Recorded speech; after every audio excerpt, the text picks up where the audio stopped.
marami siyang kakulangan bilang presidente. Hindi lamang sa pagbibigay ng simpatya at empathy sa ating mga kababayan. More than that ay yung problema at skandalo sa paggamit ng pera ng bayan. Ang masama loob ni PBBM, lalo't hindi niya sinalubong sa airport yung mga na-repatriate nating kababayan. Ano ang take nyo?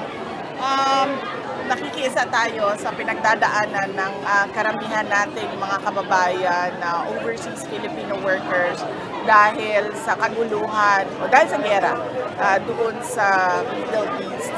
At kung ano man yung matulong ng Office of the Vice President ay gagawin namin, ipaalam lang sa amin kung paano kami makakatulong. Patunay ba ito na doon sa naunang yung sinabi na hindi matulong ang presidente? Marami siyang kakulangan bilang presidente. Hindi lamang sa pagbibigay ng simpatya at empathy sa ating mga kababayan. More than that ay yung problema at skandalo sa paggamit ng pera ng bayan. Hindi ba lang presyo ng gasolina? Mataas pa rin yung ratings mo base sa Pulse Asia, ngayon lumabas dito. Mataas pa rin yung ratings mo. Lagi ako nagpapasalamat sa ating mga kababayan sa patuloy nila na suporta at pagtitiwala sa akin, sa aking mga kasamahan sa Office of the Vice President. At wala kasi akong makomment sa mga survey dahil hindi ko alam kung paano siya ginawa, sino ang nagpa-commission noong survey. Pero ako ay may survey man o wala. Nagpapasalamat dahil yung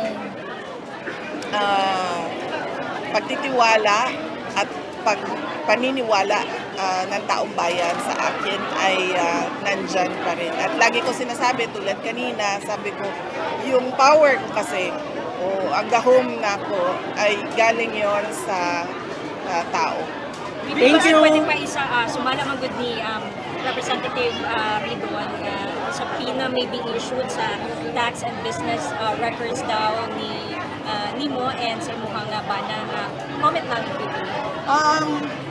Kausapin muna nila ng maayos yung mga abogado nila dahil sa nakikita natin ngayon ay yung mga ilan sa mga members of the House of Representatives ay inaabuso yung kanilang posisyon at kapangyarihan at more than that ay lumalabas na para silang mga law benders.